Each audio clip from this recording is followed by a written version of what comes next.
Welcome to Massive Late Fee. And now your hosts, Mark and Carol. Well, hello everybody. Welcome back to Massive Late Fee. My name is Mark. With me as always is my wife, Carol, the best. How's it going, Carol? Hey, what's up? No, it's been a good week here. It is July 23rd, 1999. So I'm Carol the Best, like Merlin the Great. Yeah. Is Merlin the Great a thing? I'm not aware. It is. Okay. Good to know. Carol's been at it again, everybody. What have I been at, my love? What's going on? Well, tragic news. I mean, we shouldn't really be laughing, but John F. Kennedy Jr. and his bride presumed dead. Oh my God. No, not presumed dead, actually dead. Okay, can I just ask you a question, though? What have I been at? I didn't kill them. Do you remember? So she says. I mean, everyone. what a segue. What the fuck is going on?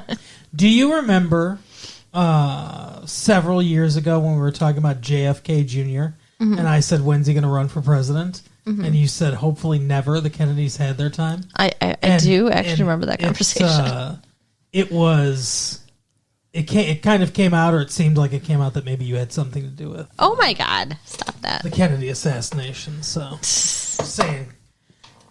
Camelot Prince lost, everyone. No. JFK Jr., wife and sister-in-law dead in a plane crash over New York into the water. It's so sad. It is. Yeah. Brave little boy. A national memory when he saluted his father's coffin. Aw. Yeah. Kennedy family marked by triumph and tragedy. Obviously, John F. Kennedy, Robert Kennedy, assassinated, shot, and killed. Michael Kennedy, accused of affair, killed December 31st, 1997, in a skiing accident when he was 39. Kathleen Kennedy, daughter of Joseph and Rose, died in a plane crash in 1948 at the age of 28, and also his uncle, I guess, Joe Kennedy Jr., died in a plane crash in World War II. So, wow. Yeah. It's a lot of sad shit. Yep. Lots of tragedy for the family, but sad news. What kind of fucking weird title is that, though? Camelot Prince lost? Now, I know I made reference to Merlin at the beginning of the show, but I'm a dork. Why are they talking about Camelot? Oh, so Camelot was the nickname given to John F. Kennedy's presidency. His thing. Yeah, Camelot was his favorite musical, and we had something in common. He referenced Camelot a few times, I guess, in his life, and that just became like kind of the nickname for his administration, Camelot. Yeah. Wow, you learn something new every day. So some people do. So the mean. So the people associated with Kennedy, they use Camelot a lot. But Carol. Yes, Mark. On to some other newsmakers. Happier news? If I can find that page of the newspaper. Maybe. Yeah. I mean, definitely happier news than the death of John Kennedy. I guess that's a pretty low bar. Martina McBride is grateful to Garth. Country music singer Martina McBride sells out her own concerts now, but vividly remembers her anxiety over being a relatively unknown opening act for Garth Defer Brooks. She worried about being some chick singer. That concert goers would yell off the stage. The whole thing was a baptism by fire, sink or swim, McBride tells Country Weekly magazine. I didn't even know that existed. Yeah. In the July 27th upcoming issue. She swam, obviously, and credits the Brooks experience for bolstering her confidence. What do you think of Martina McBride? I mean, she's fine. I'm not that super into country, but I like Garth Brooks, and I like some of her music. It's, Elvis Presley clones compete in Vegas. Elvis Presley wannabes unpacked their glitzy jumpsuits, touched up their sideburns, and turned up their throaty renditions of the King's favorites as impersonators gathered in Las Vegas for the weekend competition. Fun. What do you think about that? I think that sounds fun. I think I should go there. I think you could do it. Oh, baby, let me be your teddy bear. Felicity's Johnson really has no angst. What? Amy Jo Johnson says she's nothing like the angst-ridden best friend that she portrays on WB's teen show Felicity. That's like the one WB show that we haven't gotten sucked into. Yeah, I don't watch it, but in real life, she's carefree. The 26-year-old sings on the new Felicity soundtrack, and on August 15th, stars in VH1's Sweetwater about the 1960s era band. Cool. Work is a fair distance from her past roles as the Pink Power Ranger. She says she has to prove herself to casting directors after that role.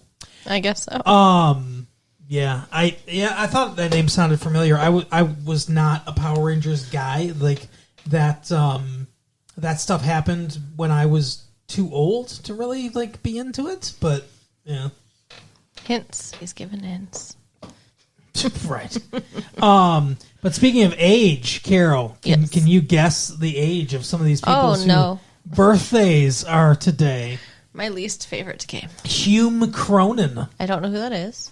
He was in, I'll give you a hint, he was one of the old people in Cocoon. Okay, so if he was old in Cocoon, which came out in the early 80s. Yeah. 83. 88. Oh, Damn. very nice. Screaming Jay Hawkins. Don't know who that is. I don't know, there's some kind of singer. He's 70. Okay. James Brolin, actor. I mean, like, I kind of have heard of him, but... Yeah, I think he's married to, what's her name? Barbara Streisand. He has a son, Josh Brolin, who was in The Goonies in the 80s. Okay, his son was in the Goonies. That helps. So he's probably around my mom's age.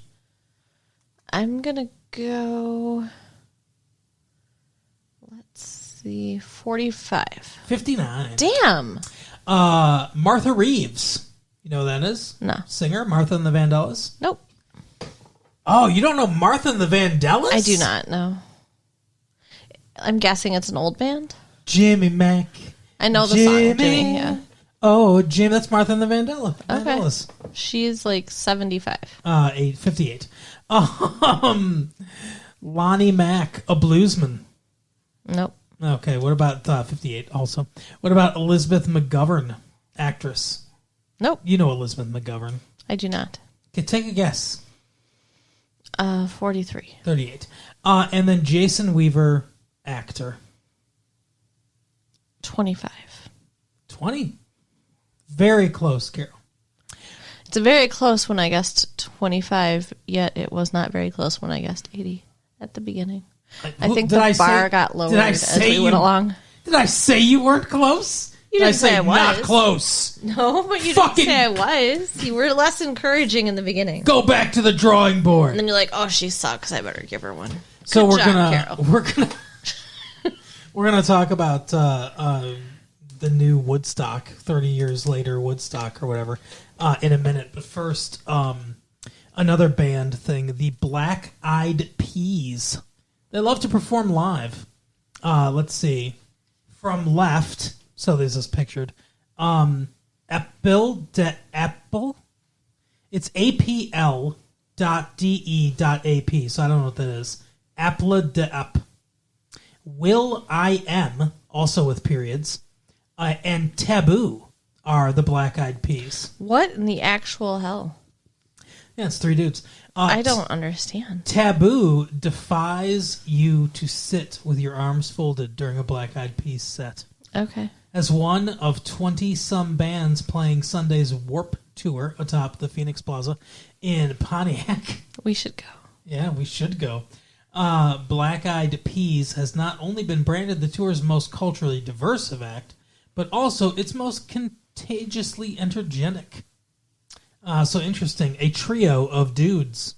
Apple de Ep, Will I Am, and Taboo. So check them out. Go to the Phoenix Plaza in Pontiac and check them out. It's a fun place to It is a fun place. have a concert.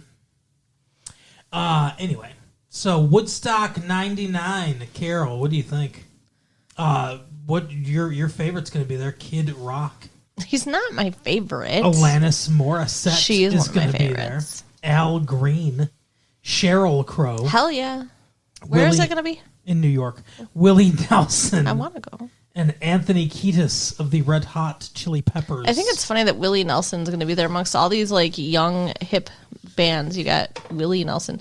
Now I know he's like he's basically bringing the marijuana. Yeah, I was going to say I know he's basically just like a giant joint at this point. Like you could just smoke him, but Wow. my dad liked him a lot. But I mean, That's like one of his pickup lines.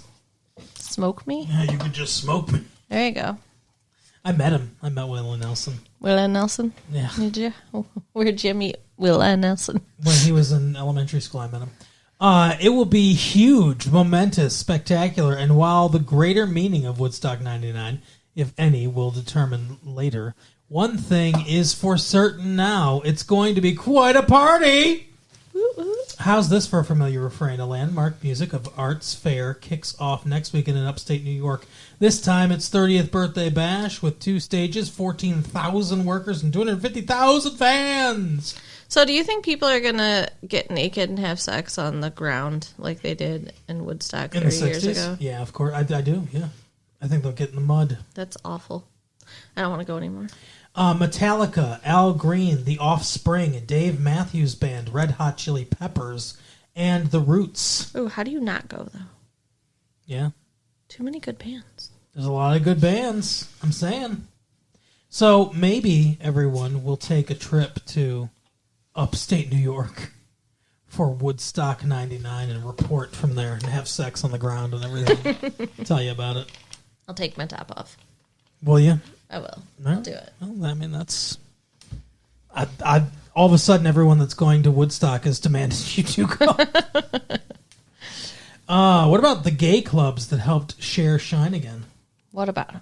Cher, the newly crowned dance club diva, do you believe in love? Oh. Brought herself back into the spotlight non-traditionally. Cher, who is performing tonight at the Palace of Auburn Hills to a sellout crowd, took the unusual step of recording same-sex versions of her now hits Believe and Strong Enough after the original versions caught on with gay dance clubs. Oh, that's cool. Yeah. I like that. Well, she's always been a friend of homosexuals. Yeah. What about Mini-Me? He's going to appear at a teen party. No, why? Mini-Me, as you guys might remember from Austin Powers. Did you just hiss at the idea of Mini-Me? Like he's a cat? Like you thought you could scare him off with a hiss? Maybe. Vern Troyer, that's his name, Vern Troyer, a.k.a. Mini-Me, won't dress up in character for tonight's swingerific mojo party. I don't do that unless it's in the film, he says. I assume that's what he sounds like. The 2-foot, 8-inch Troyer, who played the pint-sized Dr. Evil in the Austin Powers, The Spy Who Shagged Me, will sign autographs, pose for pictures, and judge contests at the Walled Lake teen nightclub La Boom. Oh, Wow. oh, you teens and your nightclubs. He'll be choosing the best Austin, Felicity Shagwell, and Dr. Evil lookalikes from the crowd. I look for somebody who has a lot of spirit, explains 30-year-old Troyer in a high-pitched, yet gravelly voice. Maybe I wasn't that far off then. It's about to get...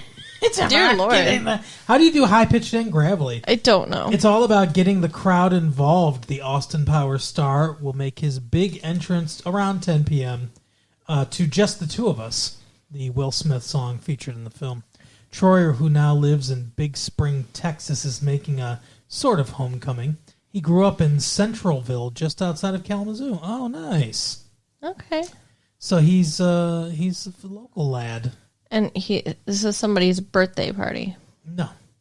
It's a teen nightclub. Teen nightclub. Okay. Yeah, it's I La don't, Boom. well, it's a teen party. I was thinking it was somebody's birthday party, It's but the teen nightclub La Boom in Walled Lake. That's a very local reference, everyone. But if you're a teen in Michigan, go to La Boom and get like drink beforehand and do drugs beforehand because straight edge inside. Yeah, I don't understand the point of a teen club because, like, yeah, nothing fun can happen in there. It's to find underage girls to prey on. I assume that's why he's there. No. Don't you have to be a teenager to get in? Not if you're Vern Troyer. Well, yeah. I don't think you can be over 18. I think if you're over 18, you can't get in. Okay. Real quick, before we get into the film we saw, I want to read this review, or read part of this review, of a film we watched last week. 1 star. Drop Dead should do exactly that. Wow. What do you fucking think about Terry Lawson? 1 star out of 4 for Drop Dead Gorgeous. I mean, it was definitely unique. I don't know. I kind of agree it sucked. I mean, you did not say it sucked when we talked about it. If there was any lingering doubt that the mockumentary is utterly used up as a comic device, it should be dispelled by the sad and insipid Drop Dead Gorgeous. Picking a target as tired as it is obvious, Drop Dead Gorgeous pretends to turn the documentary's camera on a small-town teenage beauty pageant for reasons of satire. Instead, it grasps at cheap laughs at the expense of amputees, mentally impaired people, trailer park inhabitants, Minnesota residents, alcoholic fathers and their vain daughters, and domineering wives. Apparently no cancer patients or stray dogs wandered on the set, or director Michael Patrick Jan and writer Lona Williams would have taken a comic kick at them too. It's obvious no one ever explained to them that the mock in mockumentary meant that the movie was a put-on, not that it was meant to mock its subjects. I don't know. I think maybe get the stick out of your ass. Terry Lawson is what I think, because I think you're 100% wrong. well, tell us how you really feel. I think he's 100% wrong. Like I said, that movie has a problem where it doesn't know when to end. But other than that, it's a very good movie. And I'm not into, like, make fun of people. I don't think it's making fun of... honestly, I do not... The dude that was, like, supposed to be mentally handicapped or something like that, they're making fun of him. And that's an area where I think you could say maybe they could have gone a different way with that, with Will Sasso's character. But other than that, I don't think they're making fun of anyone. I don't think anyone's being made fun of.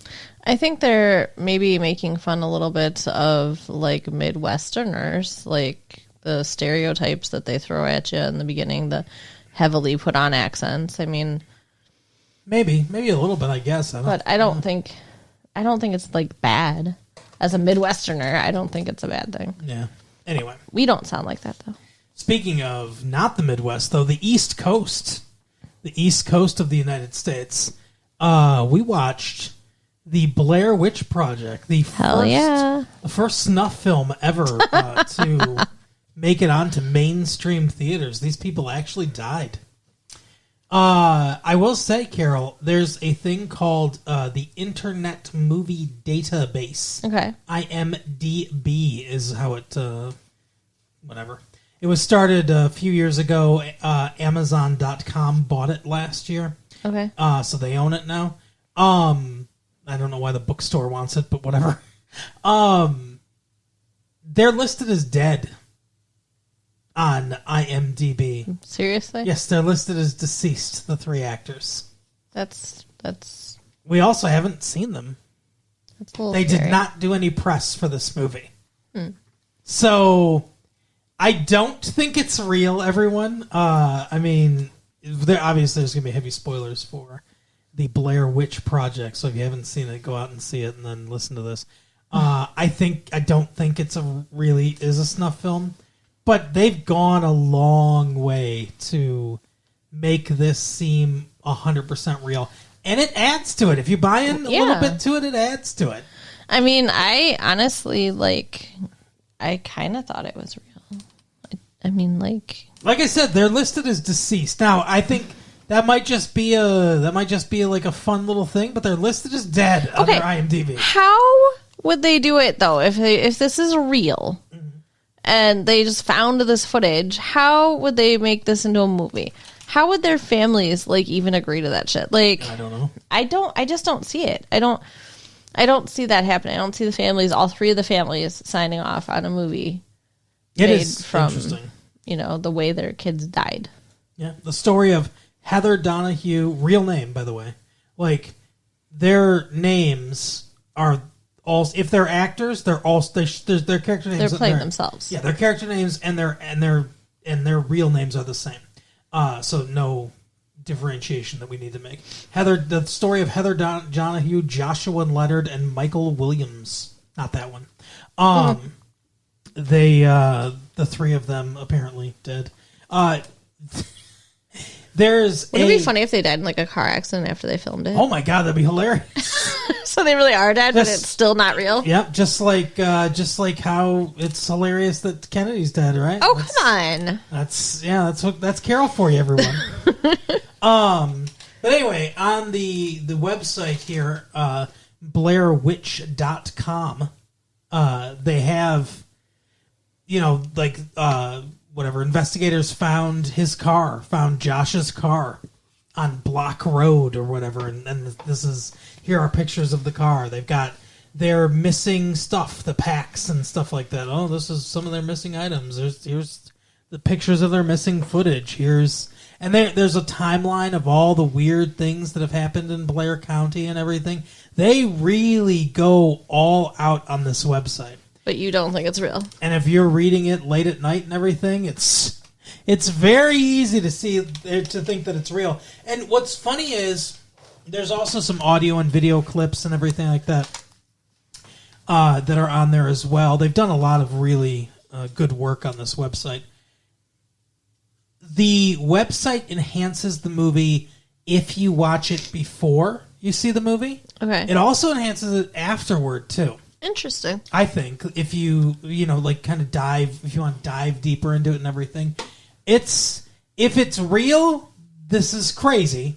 I don't think, like I said, I don't think it is real, but if it's real, it's crazy that they were allowed to find this footage, edit it all together, and make this thing. And if it's not real, it's a really, really, really interesting way to market a film and to kind of use the internet to build on a film. I could see, because this film's pretty fucking successful. It's been doing very well in the box office. I could see other films wanting to do similar things and augmenting information, having like clips and things like that, as like to where it's more than just watching a movie. It's a bigger experience than that. So, okay, there is a lot of the movie where they're filming the documentary. Yeah. And I don't think that's normal. And I think that kind of leans into it not being real because it's giving us more of a story. Yeah. Maybe. It's difficult to... I don't know, because I've never made a documentary before, so I don't know if that's a normal thing or not. I don't know if they normally film themselves filming or if that's a conceit of the movie. I'm not sure. I mean, at a certain point, it all kind of melds together because they're dealing with the Blair Witch, basically. Mm-hmm. But in the beginning, it's like, oh, we're having fun. We're out here doing this documentary. Ho, ho, ho. Like, I'm doing shots and sorry, Mom, and all this shit. And then later, it's like we're running for our lives in the woods. And, like, she's like, get the cameras, get the cameras. So she wants to get that for the documentary because it has something to do with the subject of the documentary. So I guess I get that. But it's tough because they do have to come up with conceits as to why they're constantly filming stuff and not putting stuff down and trying to get away. Mm-hmm. So yeah, I guess that's one of the hurdles that the movie has to kind of overcome. But I do think it overcomes it pretty well. I think they explain it well away enough at one point because there are two cameras. There's a home video camera and then there's the nice camera that they borrowed from their college, and they've got a digital audio track as well. So that's like for enhanced audio. But at one point they do kind of hang a lampshade on the whole thing, where they say the guy has now recorded. Heather's doing most of the recording, but the guy's now taking over the camera and he's recording. He's like, I see why you like the camera, because it's, you can distance yourself. It doesn't quite feel like real life if it's through the lens and everything, because they're all scared and supposedly lost in the woods and everything. And so they kind of explained it away that way. Yeah, and she's like, at one point, she's like, this is all I have left. Yeah. But they do... There is a decent amount of time devoted to explaining why the cameras are always rolling. Which I don't even know that... That's one of the pieces of the movie that I feel like it's almost like it's one of the few things I don't think they did great. Because to me that shows a little bit of a lack of confidence in your premise. So in the actual structure of your movie, I don't think they need to bring it up quite as much as they do. I think the one thing of him saying, like, artificial reality or whatever, and then her just saying, like, hey, we need to get this for the documentary, I think that's fine. I think they explain it maybe one or two too many times. Well, they fight about it a lot more than explain it. Like, they draw attention to it. Yeah. Because they're like, stop fucking filming. Like, they don't want to be on camera. They're having a breakdown or whatever, I don't know. I kind of, it seemed real to me. The interactions... The whole thing seems real, for sure. The interactions between them, definitely seem natural, not forced or anything. I agree. I don't think anything seems forced necessarily, but I feel like bringing it up so much, it's like, okay, I understand, I get it. Like, it strikes me as somewhat a lack of confidence to me. But I don't know how much, if this is fake, which I'm assuming it is, I don't know how much of this was scripted. Yeah. That's another thing. If they literally just abandoned these three people in the woods and said, hey, film shit, and we're going to cut it together into a movie, and they have a loose idea of, like, there's this Blair Witch and everything, there's a evil presence in the woods or whatever, and that's what you're going to be reacting to. So if they did that, and there's not much of a script, then I can see the actors falling back into the, let's argue about the kid. Like, they might lack a little bit, so it might not be the filmmakers, they might lack a little bit of confidence in the, because I really feel like if they didn't bring it up as much, no one would really question it. Yeah, I mean, I we look at things critically to be able to talk about it, and I feel like that's maybe the only reason it even occurred to me. Yeah, for sure. So, this movie has, I would say, kind of three distinct parts. Like a first act, second act, third act structure kind of thing. We have the beginning, where they're not in the woods yet. Right. They're filming people around town. They're filming people fishing. They're filming each other in the hotel. They're filming each other, picking each other up and everything, and that kind of stuff. And it's like there's some fun and camaraderie and stuff like that. And we get a little bit of the spooky backstory. There's a lot, so it's a lot of exposition without it feeling like exposition, because there's definitely some information that the audience needs. Yeah, the kids were going missing. Yeah. In the 40s? Yeah, kids were going missing in the 40s. There were a bunch of guys on that coffin rock that were, like, chained together, like dead or whatever, and then they disappeared and their bodies were never found. So lots of weird happenings. And it reminds me of, like, a Friday the 13th movie. It reminds me of Derry. Yeah, I can see that. I can see that for sure. The Stephen King town from It. Where scary shit constantly happens, yeah. Yeah, I can definitely see that. But the feel of it, I mean, feels like the beginning of, like, a Friday the 13th. Yeah. It's like everyone's getting together and, like, ooh, maybe somebody's looking at us in the shadows and, like, some spooky stuff's happening. And you've got, like, Crazy Ralph from Friday the 13th. So we have, what's her name, Mary Brown or something like that? The woman they go talk to, and she's like, yeah, I was in the woods and I saw this and whatever, It was, creepy. Yeah.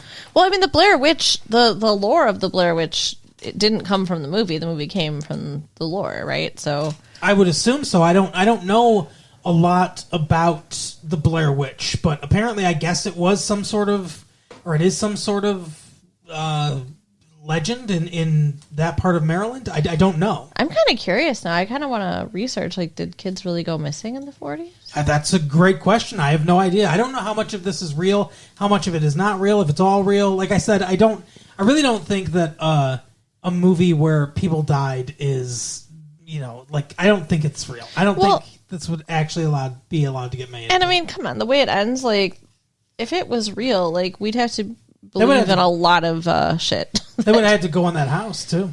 Yeah. And, like, why would they go in that house? Well, they're looking for their friend. I guess so, yeah. No, but I mean, the people that found the lost footage or whatever. Yeah. They would have had to go in the house. Yeah. To get that footage. Because we have to assume that everybody in that house died. Yeah, and both those cameras would be in there, yeah. Yeah. That was really creepy, though, the last scene when you see him standing in the corner.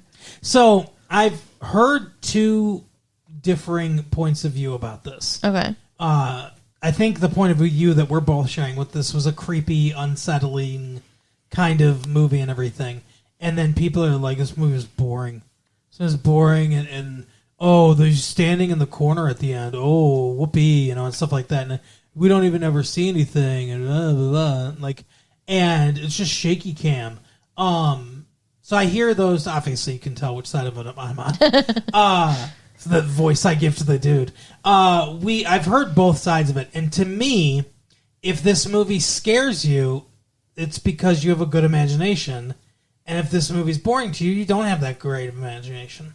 I think that's the difference, because the stuff I come up with in my brain as to what's going on is the scary stuff. Yeah. And hearing that story earlier about he puts the one key, brings him down 2 by 2 into the basement, makes the one face the wall while he kills the other one because he can't stand them looking at me, and then he has the other one turn around and kills them.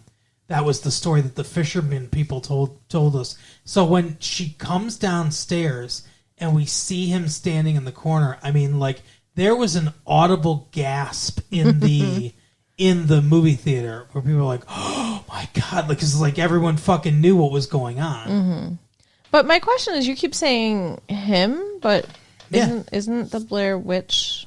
No, the Blair Witch is okay. So this is the other thing that, like, this is my other tiny criticism of this movie. Okay, there's a lot of like stories that are all like different, and it's not conflicting necessarily, but it's like there's 2 different things going on.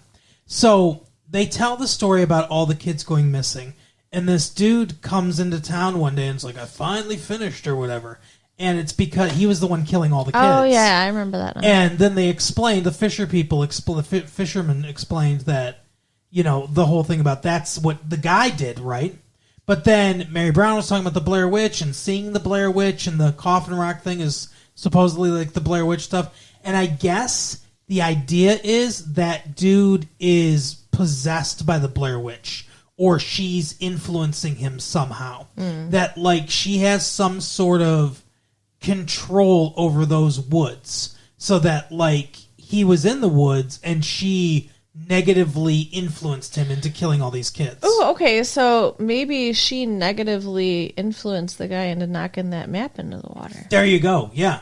That could definitely be part of it. And, like, the fact that they were like, we went south for the entire day and they went around in a big circle, like, supposedly she can control that. Some of that's on the website too, where, like, supposedly she can like disorient people or whatever and stuff like that. She has that kind of effect. So where that's why they couldn't get out. That's why they were lost. Is like, it's her influence. She has trapped them in the woods, basically. Do you think the guy that killed all those kids explained to everybody how he did it? Because otherwise, how would you know? I guess so, yeah. Because I was wondering, like, when they're telling the story, like, well, who lived to tell that story? But I guess the dude told the story. Yeah, I think they supposedly they arrested him and then they questioned him, and that's when he was like, yeah, I made him stand in the corner because I couldn't stand them looking at me or whatever. You know? Awful. Yeah. But it's like, yeah. So I think she's supposed, like, all the bad stuff that happens, it's her influence, supposedly. Interesting. Yeah. But yeah, I mean, like, because the stuff that happens, if you look at it, I'll explain to you all the creepy stuff that happens, and me explaining it will not sound creepy, but it is. That's where the imagination part comes in. Because they go into the woods, and then they hear weird noises at night, like howling, yipping, stuff like that. And then, which honestly, you would think you'd hear more noises than that, because there's a lot of animals out there, right? Yeah. That is kind of weird. You don't hear that many animal sounds. That's the woods. Maybe she's killed them all. Maybe. The Blair Witch. But you hear a lot of like sounds at night, and then they wake up and they see bundles of sticks or piles of rocks, and it's creepy to them.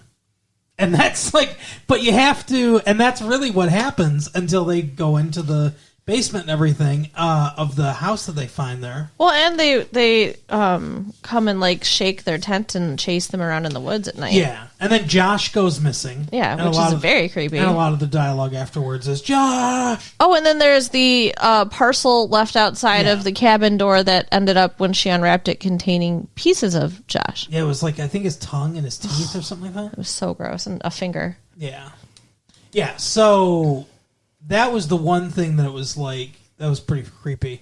The acting is, if it's acting, is very good. Mm-hmm. I mean, they're you know. I actually cried a little bit when she was crying and apologizing to the parents. Yeah, it was emotional, and that scene, that's one of the big scenes I think that's gonna come out of this movie. It's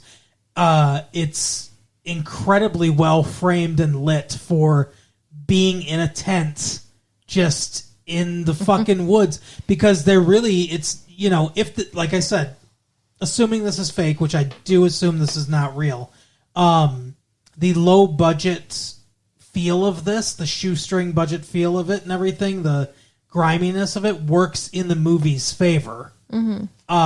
But getting that shot, fantastic. Yeah.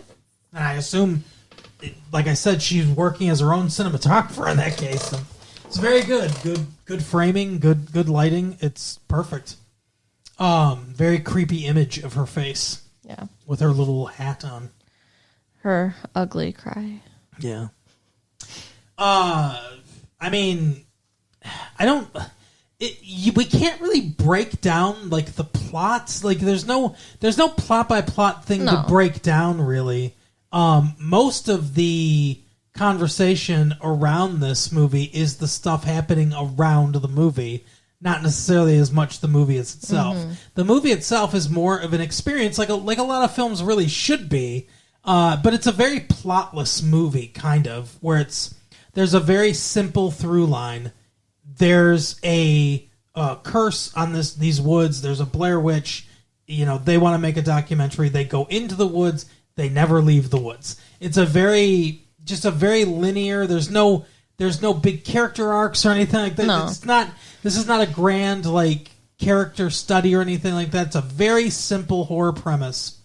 And then the rest of it is just like creepy shit happening. So it's, like I said, in that way, there's not a lot of elements to break down film-wise and script-wise. It's more of just a experience, like a visceral experience, like you're with them in terror and everything. I thought it was fantastic. It was very good. Definitely something I think is enhanced by seeing it on the big screen. Yeah, see it on the big screen. See it on the weekend with a bunch of people. It's like everyone kind of reacting to what's going on and stuff like that enhances it as well. It's like I said. I mean, I would go out and see it right now. If you haven't seen it, I would recommend seeing it. Right now. Very, very good. But I think that's all she wrote, Carol. So why don't you tell people where they can find their own Blair Witch? You can write us at latefee1994 at AOL.com. Mm-hmm. Check out our website at www.retrolatefee.com. Yep. And share the tapes with your friends. See you next time. Bye. Bye.